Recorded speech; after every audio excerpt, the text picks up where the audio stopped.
Hi everybody, this is David Nour. I want to welcome you to another Periscope session. If you've attended any of the previous ones, you know that I do these every Tuesday at 1 o'clock Eastern, and I do them from typically my garage. This is where I'm the happiest, this is where it's quiet, this is where I can get away from the hustle and bustle of, I guess, the rest of my life. So I'm delighted you're here. Peter used to go. Welcome. Glad you guys are here. I do these typically every Tuesday at 1 o'clock Eastern. I've spent the last, hard to believe, 2 decades really focusing on business relationships. So I try to stick to my knitting and share on a weekly basis best practices on how to really leverage, how to be intentional, how to be more thoughtful in the business relationships you tend to focus on. So I've got a trip. Every year I do this epic motorcycle trip. Last year was amazing. I went from Atlanta to Vermont and then LA up to San Francisco along the Pacific Coast Highway. And it was just an amazing experience. It was my first time at long distance trips on motorcycles. So I'm reading a lot about this next trip. And in case you're curious, second half of June, I'm going to ride the entire Route 66 from Chicago to Santa Monica Pier. So I'm really excited. But like anything else, it takes planning. It takes preparation. It takes the right tools. It takes really thinking through not just the distance, but who else am I going with? And what are their capabilities? And what tools will I need? And an old mentor said, for example, all the protective gear, the helmet, the chest plates, I wear now an airbag. You don't wear those for the ride, you wear those for the fall. You take tools for something that can happen, not necessarily anticipating what's going to happen, right? So this session is really focused on 5 ideas, 5 best practices that consistently, really strong relationship builders turn failure into success. So again, as I'm thinking about my trip, as I'm thinking about all that I'm planning between the distance and the supplies, and do I have the right equipment, and am I riding with similar riding style friends, I think about business relationships the same way. So again, here are 5 tips, 5 best practices in turning failures into success. You ready? If you've known me for a while, if we've worked together, I typically divide them into before, during, and after. Right? So think about before failure, during something that just isn't going your way, and then afterwards. So before, very similar to why I read, I'm a big believer, so number 1, and I use the hashtag, never stop growing. What does that mean? Your skills, your knowledge, your behaviors, your learning. I've only been riding motorcycles for about 4 or 5 years. So I love that failure is not an option. Listen, we all fail and we all learn from it, right? If you don't fail, by the way, you're not human. It's what you choose to do with that failure and really apply it to the very next opportunity. So before, never stop growing, your education, your skills, your knowledge, your experiences. I'm also a big believer of understand what gives you tailwind, right? What pushes you forward, what really helps excite you about what you're doing, and what gives you headwind, what you're not as excited about doing, what you don't enjoy doing. I'm a big believer that we often try to force a square peg in a round hole, or vice versa, and that's when we fail. You're doing things that you have no business doing, or it isn't your strength in doing, and that's why we kind of stumble. So before you're constantly thinking, how am I learning, how am I growing, and is this really the best use of my skills, my knowledge, my experiences, right? So let's bucket that in before. Number 2, if you're failing, if you're doing something and you're stumbling or it's just not working, I'm a big believer of you've got to understand why it's happening. Most people think about what's happening, not enough about why is this. And I've typically, what led up to this failure potentially?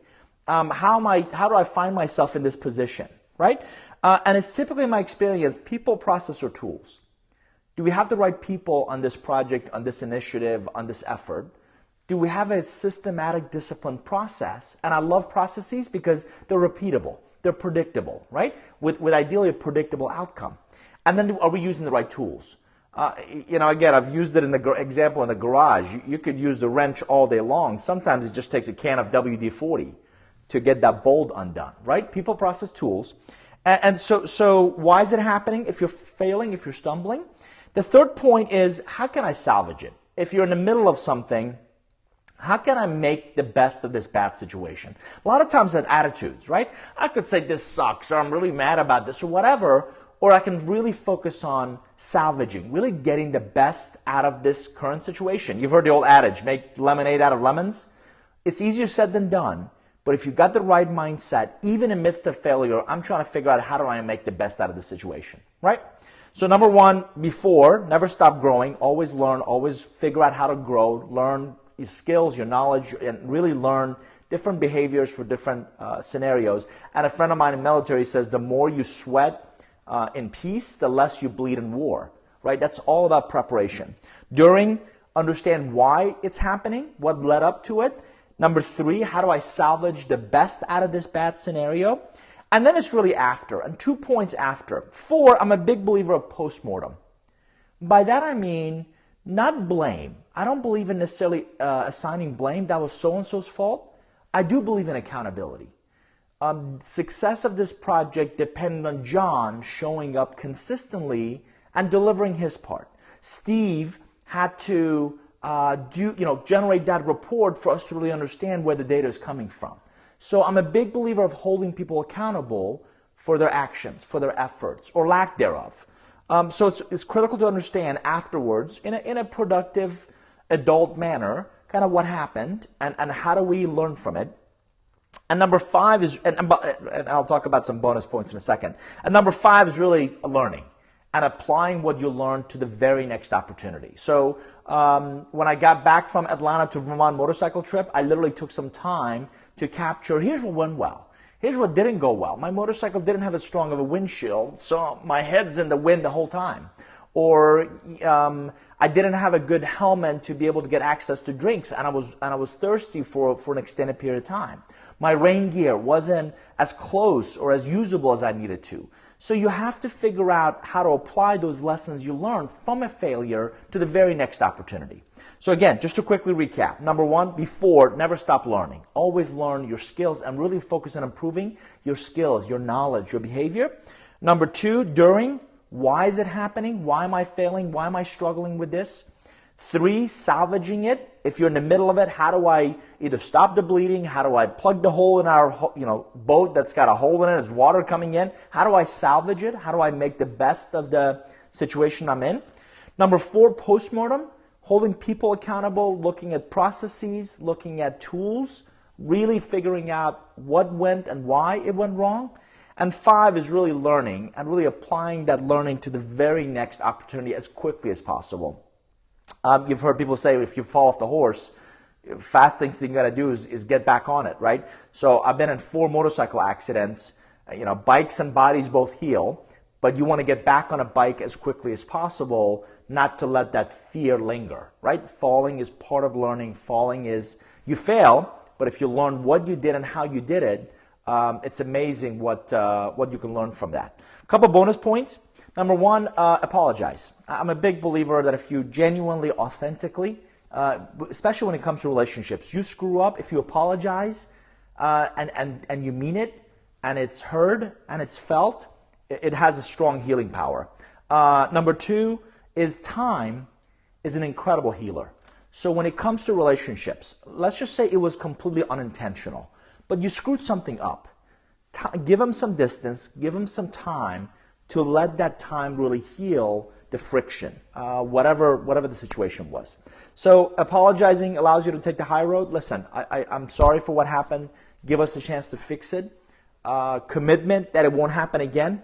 We screwed up. I'm going to make sure, and we put these processes in place to make sure it doesn't happen again. And then giving people some distance to let time heal them is a big takeaway. So this, and again, I'm a big believer these periscopes should be bite-sized, and they should be quick, and they should add value. So if you joined us late, please go back and watch this one. Also, the previous ones are on katch.com. As always, if you swipe and share, that's a good way to do that. Also tap the screen for hearts if I've shared value or content that's of value to you. Wish me luck. I'll bring up the upcoming tricks several more times, but I'm riding the entire Route 66 the last 2 weeks of June this year, and I hope to also do a couple of those periscopes from the road, so you'll get an updated journey on how things are going. My name is David Nour. I'm the author of Relationship Economics. Thanks for coming to this week's Periscope on 5 best practices to turn failure into success. Take care, everybody. All the best. Bye-bye.